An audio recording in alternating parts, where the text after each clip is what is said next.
Expect the best used car deals guaranteed. Visit arnoldclark.com.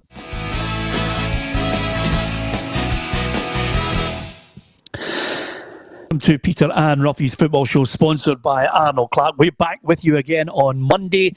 Barry Ferguson, Alison McConnell and Alan Ruff here with me in our unusual makeshift studio. Everybody's safe and well, and hopefully you are staying at home and following the government guidelines. Lots to talk about, including a one-to-one with Stiliyan Petrov a little later on in the show, and some very interesting stuff indeed, looking back at his career and, of course, just getting his thoughts on how he's keeping himself occupied. Some really good stuff from Stiliyan Petrov a little later on in the programme. So, first and foremost, everybody's now speculating on when this season is going to end. And Barry, I'm just looking at some of the words coming out from the UEFA president, Alexander Zeferin, and he's mentioned quite simply that quite a lot of countries, first and foremost, are going to have to make the decision themselves on how the season is resolved. So the SPFL may well get guidance from UEFA, but they have to make the call at some point on their own.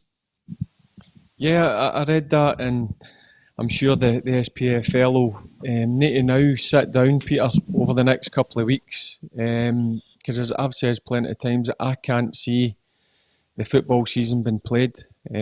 So they'll need to come to some sort of decision, and I'm a big believer in there'll be some people who'll be happy, some won't, but whatever decision the SPFL come out with, you just need to take it on the chin and go on with it.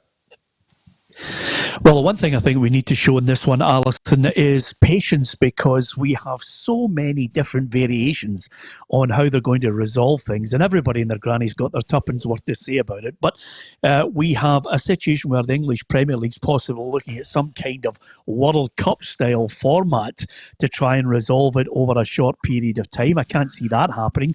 If we go beyond June, then there is another suggestion coming out of UEFA, I think from the Vice President this time, possibly suggesting that to get this resolved, to avoid losing millions of pounds in money from TV revenue, they might even look at finishing the season at the start of August and reducing next season to a smaller amount of games. I mean, it just goes from, just one suggestion after another that borders on ridiculous. I think we're at a point where we're actually no further forward from where we were when this first started 3 weeks ago. I don't think there are any obvious answers. I think it's quite obvious that the country hasn't even hit the peak in terms of the virus and the damage that it's causing. Because of that, I think it's very difficult to come up with an answer about when you play these games. I can't see there being any football played before August. The more it goes on, the more unlikely I think it becomes. I think in an ideal world, you want the games to be played and you want this season to be played out to a finish. But I'm just not sure how it's going to be done. I really don't. Roughie, there's another situation which quite a number of people may not have contemplated.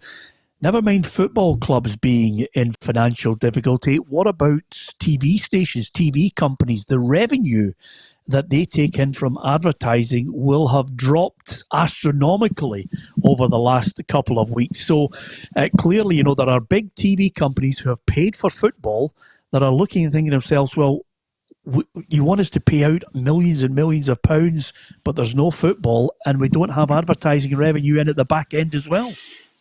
I think that's why down in England they persist in saying this season's going to be finished.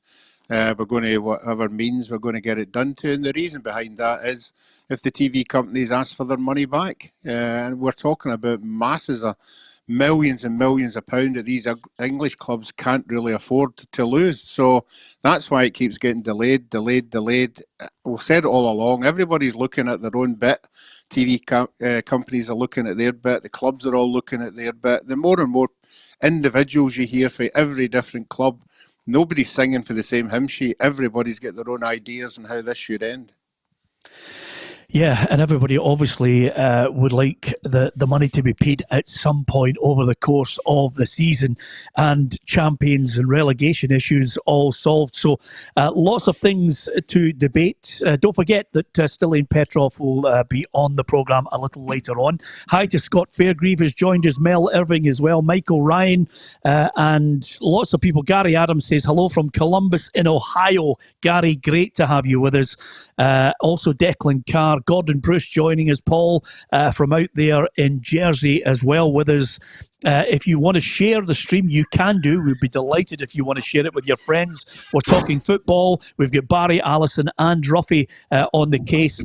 And there is no chance, well, I'm not quite sure if there's a possibility that someone can get their door oiled, because I can certainly hear one of you with the worst door ever. It needs oiled. Whose is it? It's Roughie's. It's guaranteed it's Roughie's. It's mine. It's one of my children coming in and out. Who says this? Who says this isn't live? By the way, I can tell right away. Richard Herron says there's no chance of this season resuming. Time to agree how we end it. It's a sad indictment on you, Roughie, that we always look to blame you for these things as well. I thought it was Barry's. I thought it was Barry's back. I thought it was Alison's. Well, there you are. Honestly, I was just about to say I thought it was Alison's purse from not buying a round at the last night out. Also, afternoon, guys. Great to see you here, Nicky Twig. Nicky, nice to have you on board. Michael Ryan, Andy Fitzpatrick, great to see you all again. Thanks, Andy. John Gray. I'm reading out as many people as I possibly can. And Darren's joined us from the USA, where I think I echo the sentiments of everyone near and far. Stay safe, Darren. Lots of people coming in from all over the world joining us here. Jim Scullion's joined us. Ian Wortman says it's Ruffy's knees. That was the sound there. And Mick Riley as well. Lots of people from Australia. We've got Andy Wilson, Stevie McCormick's joined us. So as you can tell, there's quite a lot of people. Danny Boyd as well. If you want to put any point to us at all, we're more than happy to reply to you. Of course, we're talking about finances here. I mean, I think Newcastle owner Mike Ashley has certainly asked most of his staff to get involved in trying to get the government to compensate them for 80% of their wages. Quite a lot of them put on this new scheme where they're furloughed through to this scheme where the government will finance them for 80% of lost wages over the period of this virus. Now, that leads me to some other stories which all link back to Scottish football. Barcelona, the players have said they're going to take 70 to 75% wage cuts. There's lots of clubs where they're saying we're going to take maybe a 50%. Some clubs, Hibs, for example, are looking at possible wage deferrals, which leads me to your club, Barry, because quite simply, since we last had a chat on Friday, Dave King has now decided he's going to go back to South Africa. The chairman is now Douglas Park. And now you're in a situation where you wonder whether Rangers, when you look at their accounts over the last couple of months and the accounts that were released, you wonder if, you know, Rangers will look at suggesting that some of the players take pay cuts because quite simply, you know, when there's no money coming in, you've got to look at ways, if you don't have investment, you've got to look at ways to cut the costs. Are you surprised it hasn't been announced yet, or do you expect it? Yeah, I expect it, not just with Rangers, Peter. I expect it with quite a lot of clubs. First, I want to say I was surprised that Dave King left in the midst of this virus obviously happening. But what I will say is the guy that's took over from him, Douglas Park, I know him pretty well. He's a shrewd businessman. He knows how to work a business. So I think Rangers are in safe hands under the leadership of Douglas Park. There's no doubt about it. Ali, Douglas Park has ploughed in a lot of money. I mean, at some points, he's just been asked to sign a cheque and he's managed to do that. But if you're in a situation where you've got running costs of just under $4 million, he's going to have to write a few cheques with no money coming in the door.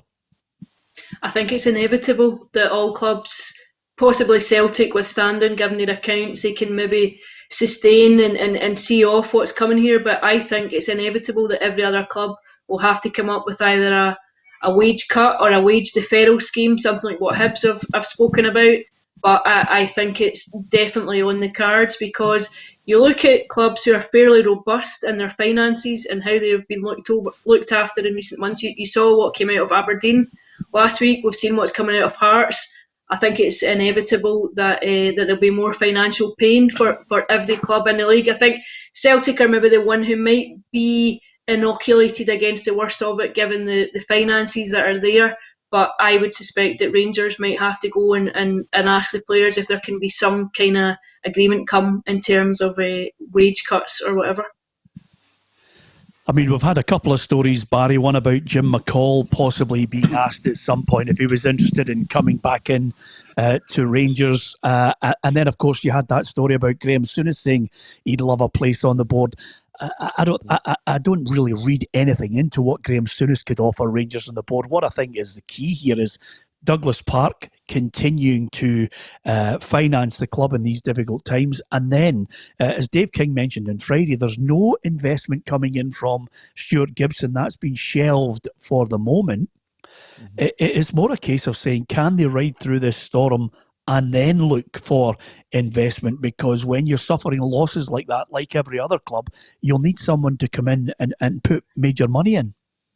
Yeah, it's certainly worrying times, but what I will say is they've got the right guy now leading the club in Douglas Park. As I said, he's ran successful businesses for 40 odd years, Peter, and I know it's going to be a trying time at this moment, but I've got to be honest with you, when I seen Douglas Park get named the chairman, it kind of settled the nerves a wee bit, knowing what kind of businessman he is, knowing what kind of guy he is. So I think Rangers will be fine and they'll ride this storm out. As far as other clubs are concerned, Roughie, your old club Hibs, 1,000 fans have already renewed their season ticket. I just think that's amazing. And Jack Ross obviously has mentioned that he's hoping to repay them with good performances when they get back up and running. But for 1,000 fans to commit their money, Roughie, is something else, isn't it?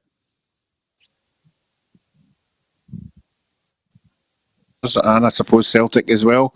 I think season tickets will come early. They'll rely on the supporters being loyal to the clubs, as they always do every year. And it's amazing how much money you can bring in. The 40,000 people buy season tickets, and it can keep you going a wee while longer. But you're right, every club's different. Some clubs are budgeted for it, some haven't. And everybody will have to cut their cloth accordingly. And it doesn't matter what club you are. If you are that club, you'll have to do it, and the players will have to join in. Yeah, absolutely. Ryan Murray says the football season should be void and start again. What do you think of that? Well, we've had that argument non-stop. I mean, I notice down south, Barry, you've got Harry Kane saying scrap the season, and then you've got Ilkay Gundogan mentioning the fact that I don't think anybody would have a problem naming Liverpool as the champions. No, I don't think they should scrap it. That's my honest opinion. If we can't play any more football, which I think won't happen, then, as I said, Peter, there's going to be decisions made, and if that means there's champions, relegation, I'm talking about up in Scotland, if there's a bit of reconstruction, well, we'll just need to accept it and go on with it. As I said, look, I'll go for the Rangers side. If Celtic are going to be named champions, I doubt that there'll be many happy Rangers fans, but see if that's the decision that the SPFL make, Peter. You just got to go on with it.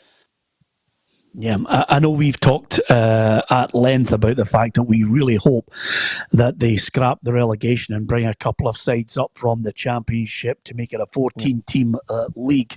I think we'd all like to see that. And certainly right now, I think the SPFL, Alison, taking legal advice, because clearly they're going to need to make sure that whatever they decide, it's locked tight so that there's no dissent from their members. Absolutely. I'm sure they would have been there from day one, to be honest. I think they'll be going through it with a fine tooth comb, because whatever decision you come to here, someone is annoyed, someone is irked.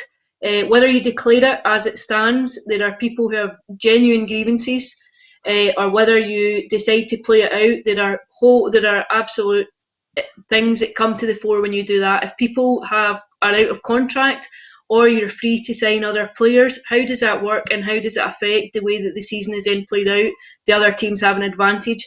I think you're right. I think they'll go through it with a fine-tooth comb.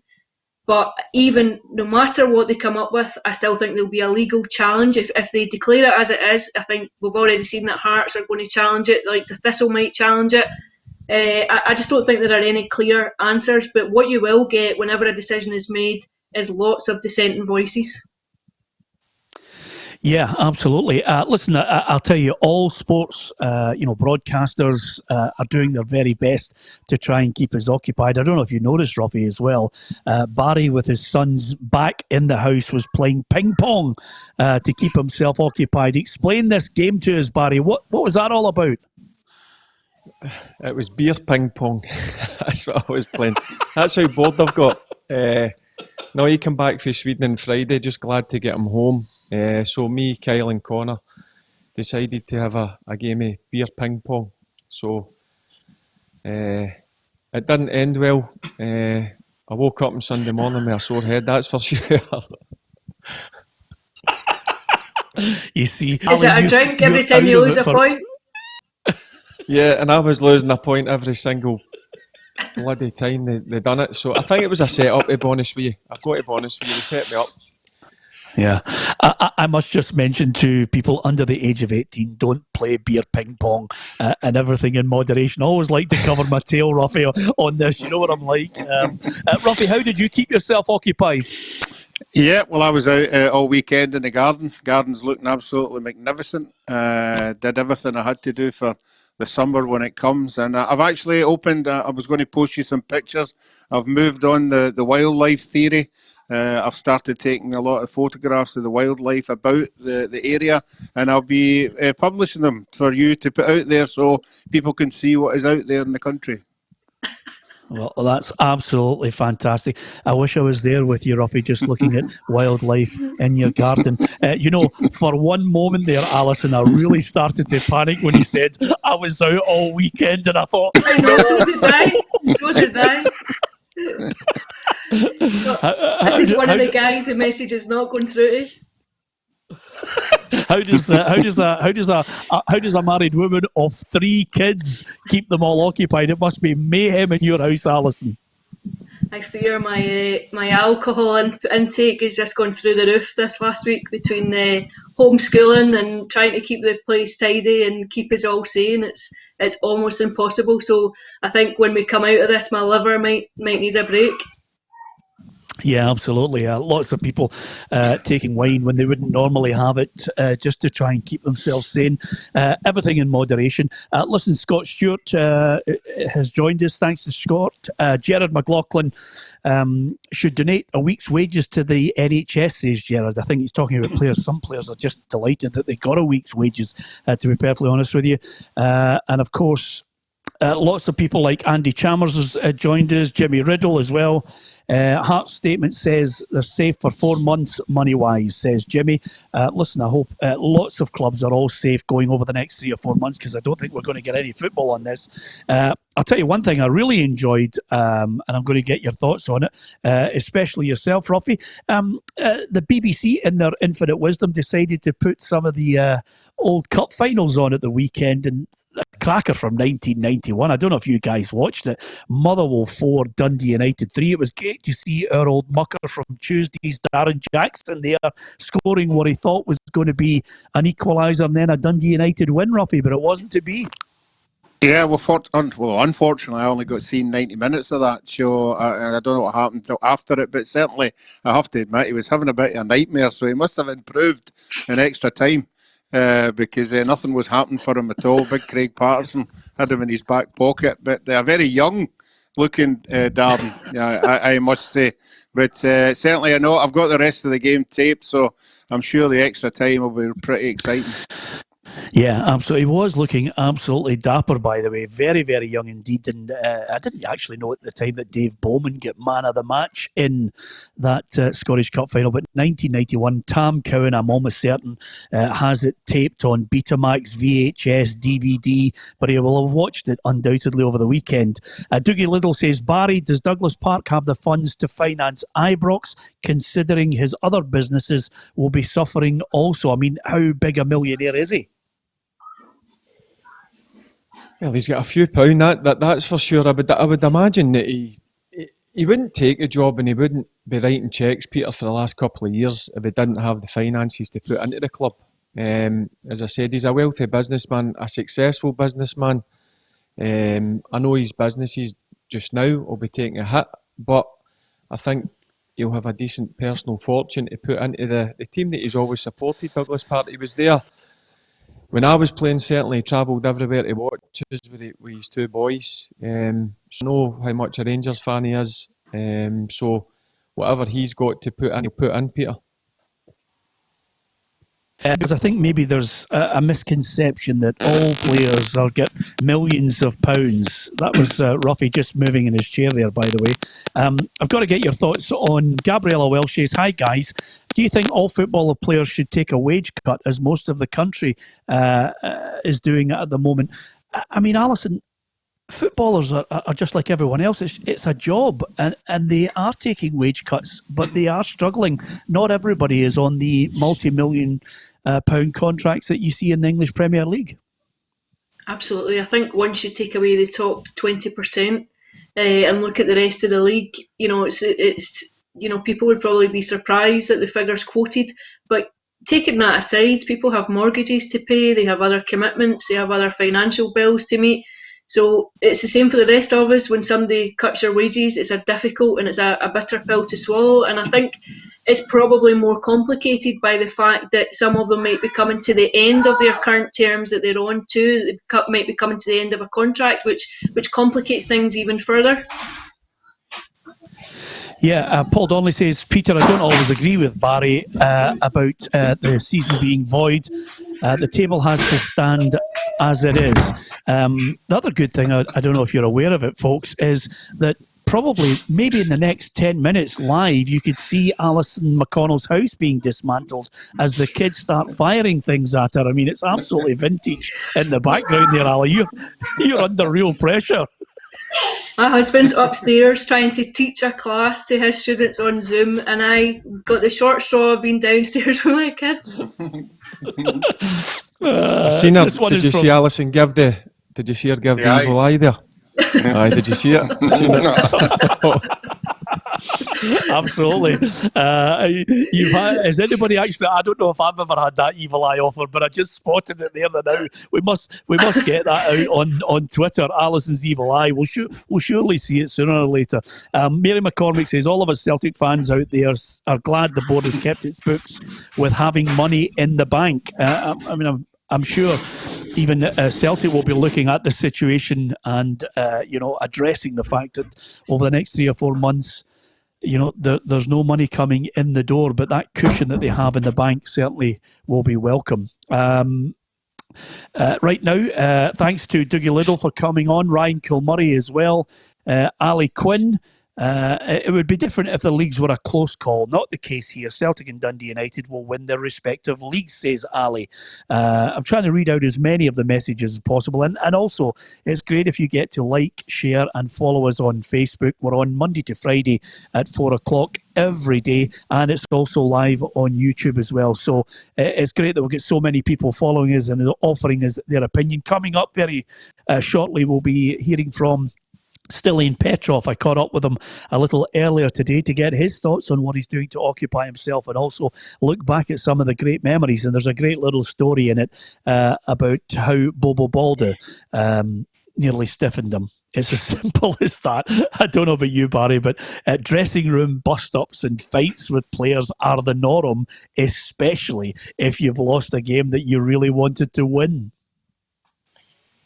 Yeah, that's, if I'm being honest, Peter, I don't miss playing, but what I do miss is things like that happening in the dressing room. You very rarely hear it happening nowadays, but I can only talk for myself. Back in the dressing rooms that I played in, there was a few ding-dongs, that's for sure. I had a few myself. I was in the receiving end of a couple of doons, as you could say it, but I gave as good as I got. Was there any scared of, Barry, in that dressing room all the years that you played? Sorry? Was there any player that you were scared of in the dressing room that you thought, I'll just avoid him just in case he does pick on me? No, look, if they were a bit bigger, I would have maybe a boot in my hand or maybe pick up something round about me, so that's what I used. So there's absolutely no point in asking Roughie about fights because he is the softest guy I've ever met in my life, and you would run away from them. Yeah, I used to love watching them. They were absolutely fantastic. You know, if there was a massive brawl in the middle, particularly when it was wee Bertie. Big Bertie used to picking people, and all you could hear him be shouting was, hit him, hit him. Yep. Peter, what I will say is, when it used to happen in a dressing room, that showed me that a player cared. Two players having a wee go at each other, it didn't bother me. And every time, I've got to say, there was a ding-dong in the dressing room, after it finished, they were best mates again. Yeah, absolutely. I mean, that's the key to it all. You want a whole team full of winners in your dressing room. Kevin Clark says, I think you better get the slipper out, Alison. But the great thing is, we're in the 21st century. Alison's stare is enough. There's no need for a slipper nowadays, by the way. She's in complete control of this situation. And in fact, I think for the kids' sake, they don't know it yet, but there could be sanctions coming out shortly. That's what I think is going to happen there. Michael Clark says, I'm in Cairo. Keep up the great work watching all of your shows. Michael, we are delighted that you are with us. And John Robertson says, would Barry like to see his nephew Lewis play at Rangers one day? Yeah, I want to see him play at the highest level, if I'm being honest, Peter. That's at Rangers. I would love him to go back to Rangers. Obviously, you know what happened 4 or 5 years ago. But look, I just want him to try and play at the highest level possible. He's doing well at Aberdeen. And if he keeps that sort of form up, hopefully he can get moved to the highest level. Yeah, absolutely. Don Clark, hello guys from Derry, home of the second Belly. Just started recently watching the show and I have to say it's great entertainment. I agree with Barry, by the way. Whatever decision is taken about the league, some will be happy, some won't be happy. He says, I'm a Celtic fan and I will accept whatever the decision is.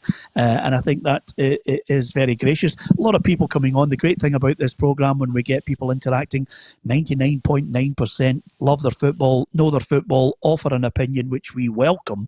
And again, if you are a kind of negative troll, this is maybe not the show for you to join in on. Can't award something that hasn't been won, says Eddie McDonald. Rip it up and start again next season, says Eddie. It is an opinion. Some people believe that should be the way ahead as well. And when is the first payment, says Gary, from Adidas due to Celtic for the new kit deal? I mean, this is the crazy thing about it. So many people might have done deals, Alison, but nothing will be cemented. Excuse me, nothing will be cemented until they watch people running out onto the park again. No, absolutely. It's interesting, isn't it? This would be your very time where you start to do your kit launches and your season ticket renewal campaigns and all the rest of it. But you're right, and when everything's just at a standstill, it's so difficult, I think, to generate anything at all, and that includes even just bringing in revenue from kit sponsorships and stuff. I'm sure Celtic wanted to be singing that one from the rooftops. It's a cracking deal, I think, that they've signed with Adidas, but the way things are just now, it's very difficult to give it the publicity that you would like to, under normal circumstances, that you would be given it. Andy Chalmers joined us, John McCormack as well. Paul McClanagan says, Roughie, have you been out to the barbers? I just wonder about that, Roughie, because that's going to be the big thing. Barry, I hope I'm not speaking out of Barry, likes to get a hair every 9 days. Now, Roughie, I don't know about you, but I'm talking now for 9 days. There's about 120 days ahead where he is not going to have. So we are about to see Barry he's getting a Buffon coming up shortly. No, Barry will have his scissors. It's a wee. I'm sure somebody in the house will be able to do that for him. It looks like quite an easy manage. But for me, that's what happens when you get a mullet. You just let it go. Not under any pressure. It'll just get longer and longer. I can tell you, Barry, I don't know if you've contemplated this, Alison, but by mid-June, Roughie will look like a German pop star singing Live is Life. He's just going to letting it grow. All that back is going to be emotional. A lot of people in here. Bill Kaplinski. Hi there, Margot, stuck in South Carolina in the United States. Billy, it's great that you're joining us, and we do hope you're safe. We are here chatting about football and the implications of it. Incidentally, Barry, I don't know if you read this today. I know you like to scour the websites as well, but Arshavin commenting on some of the wild, scurrilous rumours that Zenit somehow managed to bribe their way to UEFA Cup glory. The accusation was that somehow the Russian side were up to all sorts of jiggery pokery in the game Bayern Munich, and Arshavin has come out and said there is absolutely no way we've influenced the likes of Bastian Schweinsteiger and all these Bayern Munich players to let us win 4-0 against them in the semi-final. So he's just completely laughed it off. I mean, what needs to be said, and Arshavin's right to point it out, they were a right good side you played against Zenit St. Petersburg. Well, the way I was really impressed with them. They had the boy, remember Tomachuk, in the middle of the park. Boy with the long hair, fantastic footballer, and Arshavin. So they had 5 or 6 real quality players. Obviously, my old manager Advocat managed them, but they were a very good team. When I read that, as you rightly said, I couldn't see it. I mean, they beat some fantastic teams, the same as we beat some fantastic teams, Peter. So I wouldn't imagine that there was any bribes back then. I know you are always a guy who looks at your teammates and thinks, we're going to go and win a game. Did you go out in the UEFA Cup final with hope or expectation? What was going through the back of your mind as a professional? I know you'll fight with your teammates, but did you think it was going to take something really special to try and beat them? Yeah, look, leading up to it, Peter, obviously the amount of you had played, there was some guys, look, I'm never going to use excuses. You see, at the end of the day, the better team won. We just didn't perform on the night. But leading up to it, there was a few injuries, obviously guys feeling a bit tired. But we just didn't perform at the levels that we did in the previous games, the semi-finals, finals. And I think the guys that were on that pitch, they will 100% agree with me. The better team won on the day. Yeah, it was an amazing experience, an amazing run. It's always good to look back on these games. Just out of curiosity, Ali, what was? Can you give me a couple of your top European games that you were present in the press box? There's a shocker for you. Just come out with that, Ali. Is there a couple of games that stick in your mind that you thought were unbelievable? Yep, just forgive me, you're breaking up a wee bit in terms of sound, but I think I heard what you said. But I think the one that would come to mind immediately for me is the Celtic and Juventus game, 4-3 game at Celtic Park. I think it might have been Halloween, actually, 2001. Also, I was at Seville for the UEFA Cup final in 2003. I think those would definitely be amongst my highlights. Also in Stuttgart, when Celtic progressed against Stuttgart, it's a really pulsating game over in the second leg in Germany, which I thoroughly enjoyed. But if you gave me more time, I'm sure I could come up with a more definitive list. Yeah, amazing though, Roughie, she came up with 3 Celtic games there. I was just about to say, no Rangers games. No, you go and tell them, Alison, it just depends on where the editor sends you. It does indeed. That's exactly what I was just about to say.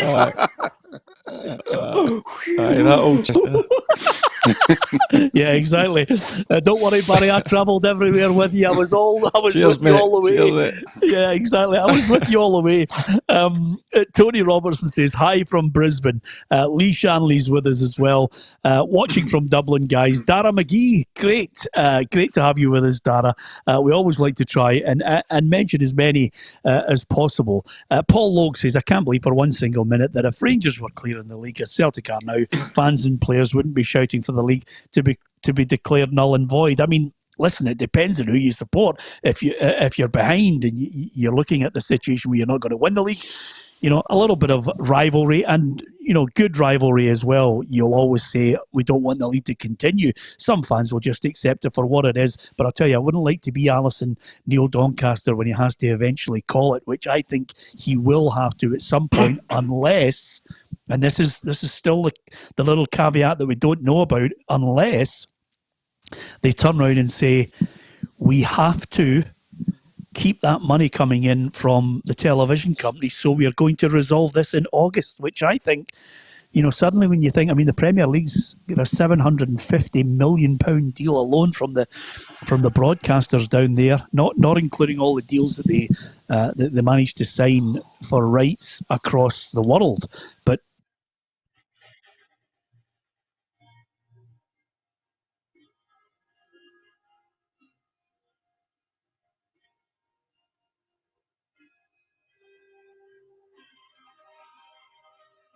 Joseph, turn that down, please.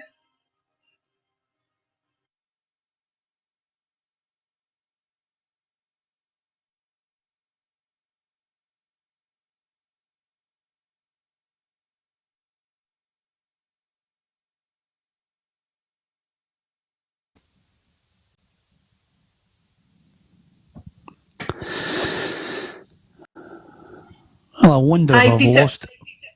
Yeah, on you go, Ali. I hear you. Sorry, you froze for a minute or two there. I just missed what you'd said.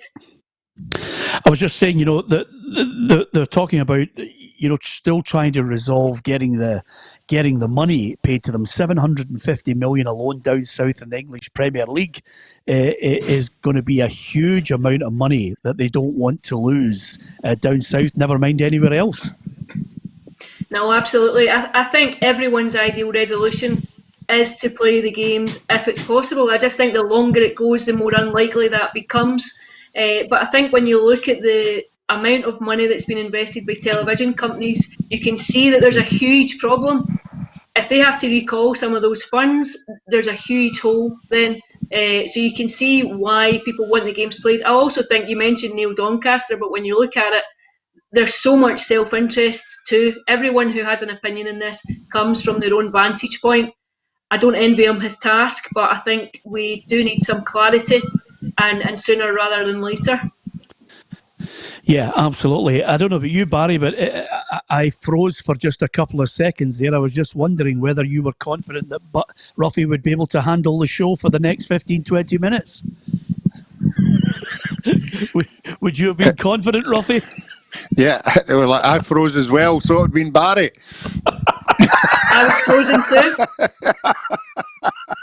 I think Barry is frozen. The technology. Yeah, I was looking up there. That's the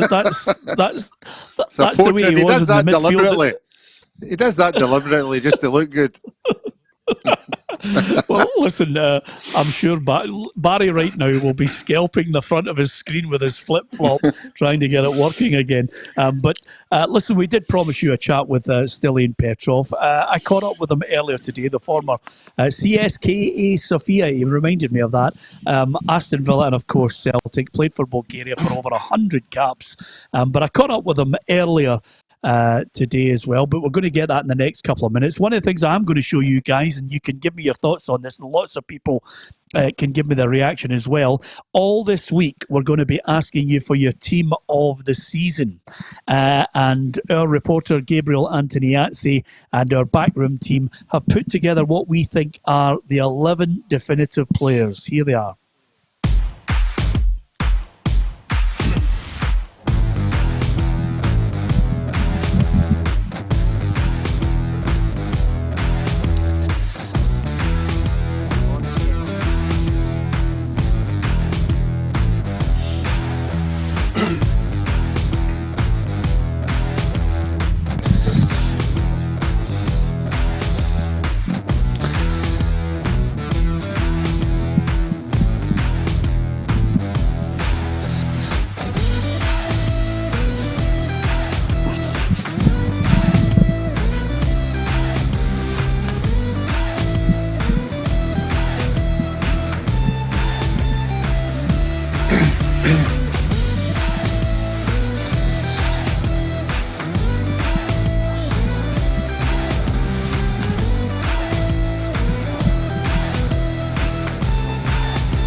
you have it. That's our 11. I just wonder, Roughie, have we missed anybody there, or is it the perfect 4-3-3?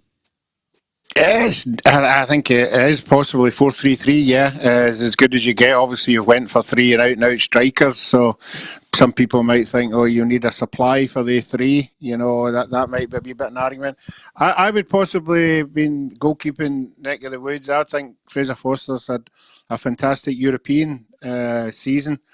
I'm not too sure about the league. You know, not called upon in many times in the league to do a wee bit something special. So I would maybe go for Joe Lewis there, the Aberdeen goalkeeper. I think he's at a fantastic SPL this year. Alison, what do you make of that 11? Yeah, I think it's very good. It'll give debate. I think there's how many Celtic players have you got in there? Is that 6 or 7? Yeah, 6 or 7 of them, and I think 6 actually. Frimpong's the one for me. I think 5 subs. I think Frimpong played well in patches. I think sporadically he played well. There's a few others like Dre Wright up at St Johnstone's had a fairly good season too. Barry, would you agree with that 11, or do you think it needs to be tinkered with a little more? Yeah, there's a few that you can maybe question. Julian, I'm not too sure about Peter, if I'm being honest with you. Yeah.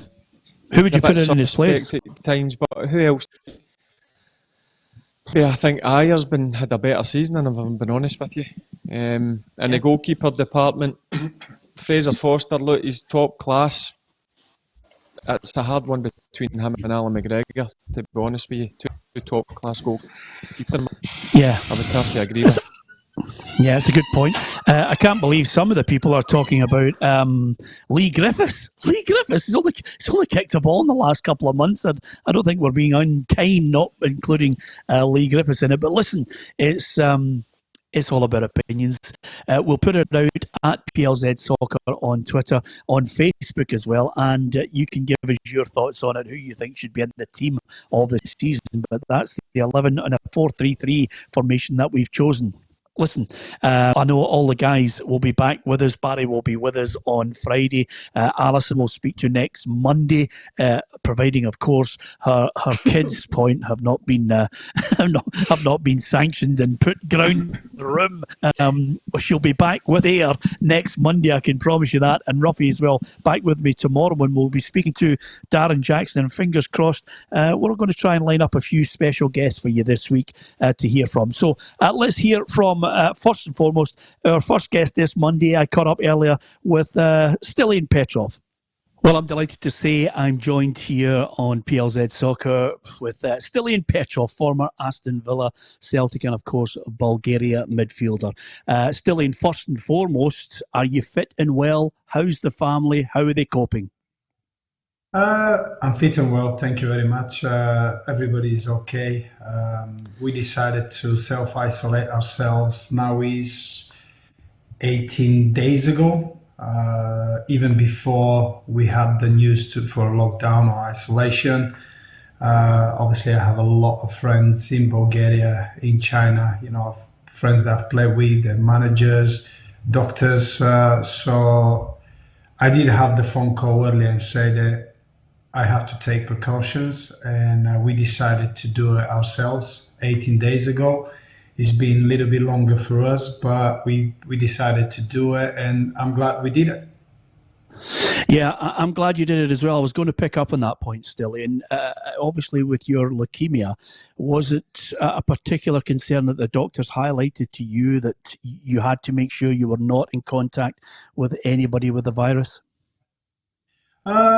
No. When everything started to obviously blow and everybody was start talking about it more seriously, I did put a phone call to my professor and my doctors that looked after me through my treatment. So they assured me that I'm okay now, I'm full, I'm healthy, my immune system can fight viruses as normal.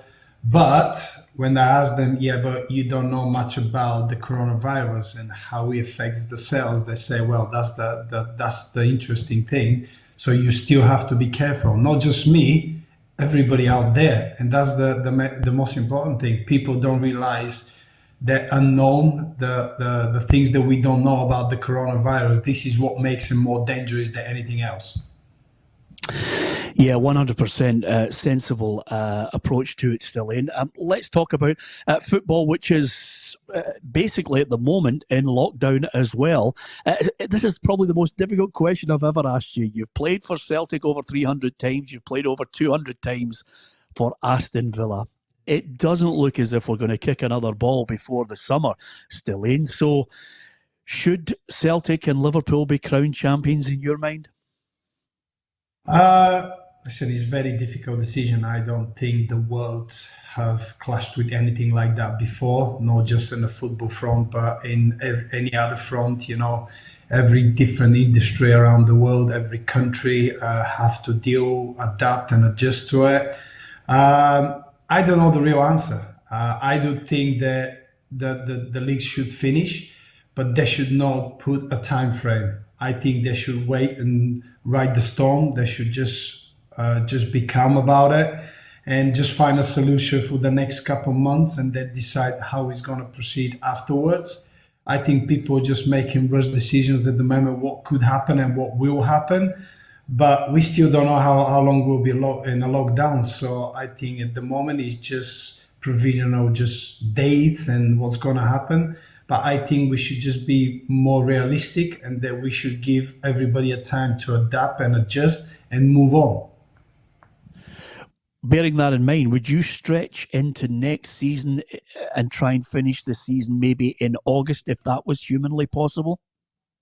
I would. I mean, can you imagine to restart the leagues now? People talking about players playing 9 to 10 games in a space of 5 to 6 weeks. How fit these players will be? That would be a huge risk to the players, injuries, what the quality will be. I know we all looking about the financial side of it and how teams will cope with it, but also the quality as well. How fit these players will be. I don't think they will be fit enough to play in a high intensity games that in such a short period. So it's a lot of question out there that I don't think we ever dealt with. I think we should take more time and just make sure that when we start again, we're going to see every single league player and the fan ready and roaring to support and be in the same intensity as we used to watch it before. Yeah, and of course the other part of that is it would give Aston Villa the perfect chance still to try and avoid relegation, which I'm sure is possibly one of the last things you would like to see. Well, you have to, and there's another issue. They have a game in hand. If they win that game, they could easily out of the relegation. It's so many if or buts, and can this happen or that happen? I think people just making too many rush decisions at the moment. I think people should just sit back, ride the storm, and then make a decision and get back to normal afterwards. Okay, I'm going to take you down a trip down memory lane, a wee bit of nostalgia, because it would be remiss of me not to look back on some of the great moments of your career. Of course, at Aston Villa, you scored, I think, 12 goals, maybe more. Maybe you're counting friendlies as well. But you scored some crackers of the Everton, Sunderland, Chelsea. They all stick in my mind when you were playing at Aston Villa. What is the most special memory from your time there? Well, I have every single memory from every single club, not just Celtic, not just Aston Villa, my previous club. Listen, I've been lucky to play in few very good teams. CSK Sofia, they were European finalists as well. I've played for Celtic, who won the European Cup as well. Aston Villa, who won the European Club and League in England as well. So I've been privileged and honoured to play for clubs like that. So being part of these clubs is always an honor, and you just try to cherish every single moment. A goal, training session, experience with the fans, the big event, the big occasions, finals, relegation battles. So this is important moments in your career, and I do cherish every single one of them in a different way. And I'm sure the 19th minute when all the Villa fans cheering for you when you were battling against leukemia, that will live with you forever. It would. It would. And not just the Villa fans, but the Celtic fans, the football world, which made it even more special and overwhelming for me. But going back to what we're going through, don't forget that I was in isolation for 1 year and 3 months. So I do know how important it is. I know how vital it is. And we as a family, we actually were prepared for it because we know how important it is. And the 90 minutes applaud, it was something special and unforgettable. I'll never forget. Yeah, absolutely. Listen, I remember you when you signed for Celtic from CSKA Sofia. I never had you down as a right back. was that the worst period of your time at Celtic? Boy, was it lonely for you. You were homesick as well.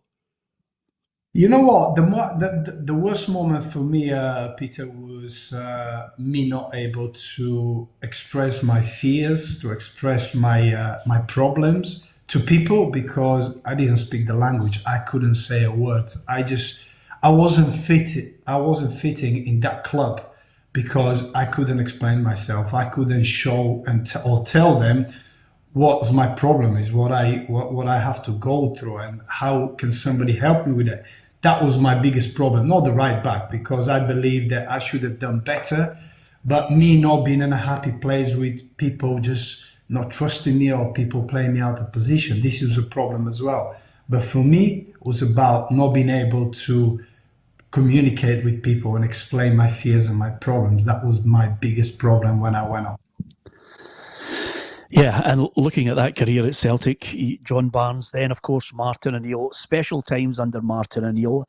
Did you think it was, I mean, it looked as if it had changed instantly under him. 6-2 against Rangers, you get a goal. Is it still a memory in that game that stays with you for a long time? Yeah, it is and always will be. But you know what? Regarding Martin O'Neill, he was a man who, people talking about the philosophy now, the way manager work and now everything about Martin O'Neill is man management. He managed from the first day. He managed to show the players and everybody at the club that he is there to make a change, a positive change by signing players, changing the attitude of the players, bringing the successful years again at Celtic. When you have a manager like that, you're ready to lead. He was ready to lead you and you're ready to follow, which make a big difference. And that's the strength of Martin O'Neill. And obviously, the great start against Rangers, 6-2. It was an amazing day, the atmosphere, the goals, and everything afterwards, was a perfect start. Absolutely. There's one downside, but having spoken to you in the last few weeks, I mean, Seville is something that lives long in the hearts of many Celtic fans, if not for the journey to get there. It didn't quite work out the way they wanted, but to even reach a UEFA Cup final is a tremendous, you should have tremendous pride in it. Is that the way you look back on Seville? I do. And it's a very, very proud and memorable journey for me.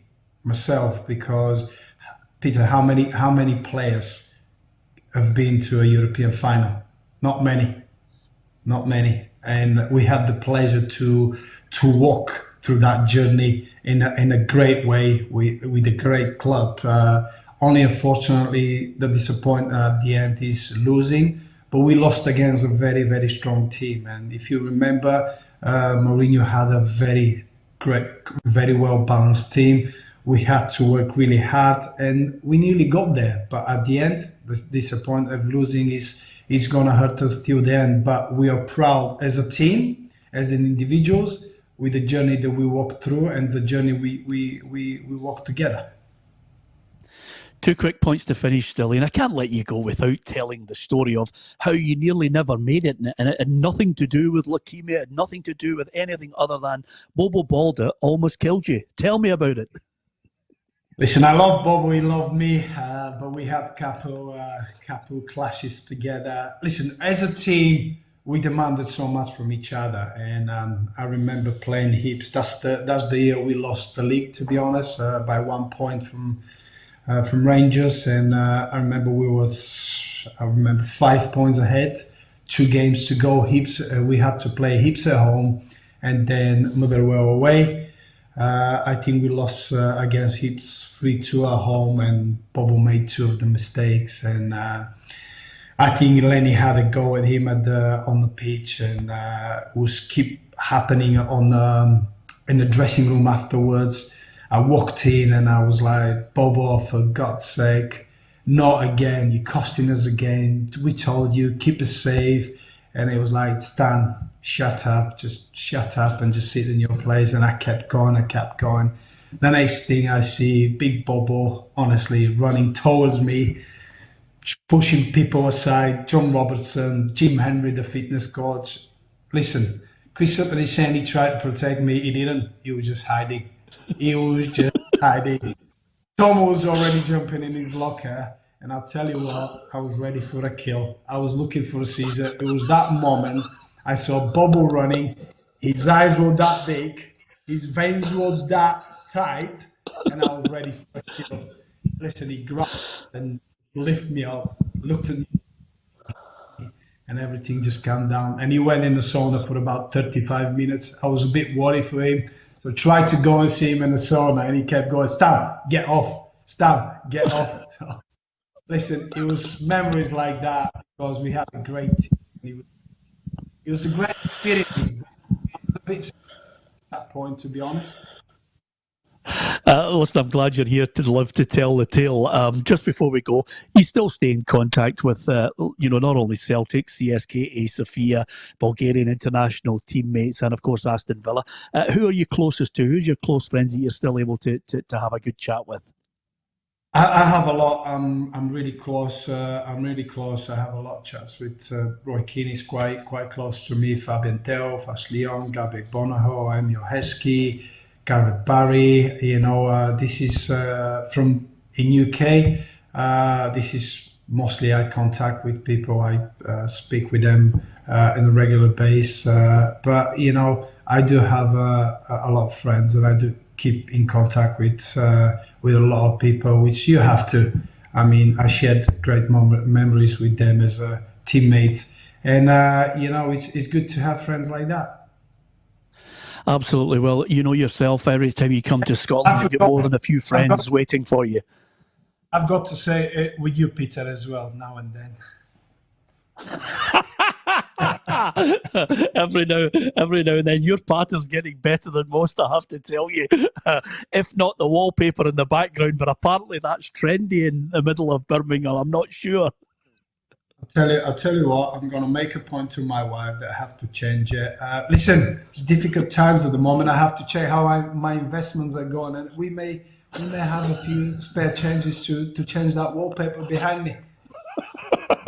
Listen, Stiliyan, it's a joy to talk to you. Stay safe. Best wishes to you and all your family.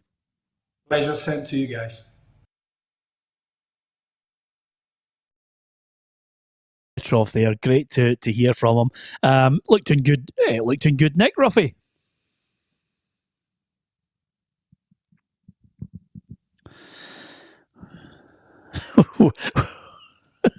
Wish I could hear Roughie. Can you hear him, Barry?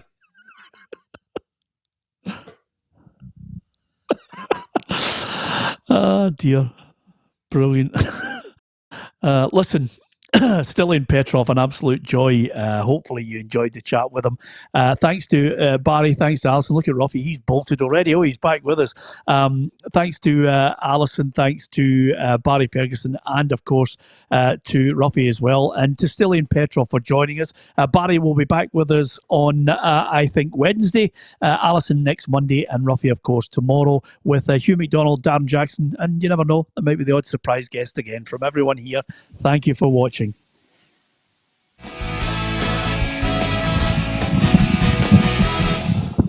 Expect the best used car deals guaranteed. Visit arnoldclark.com.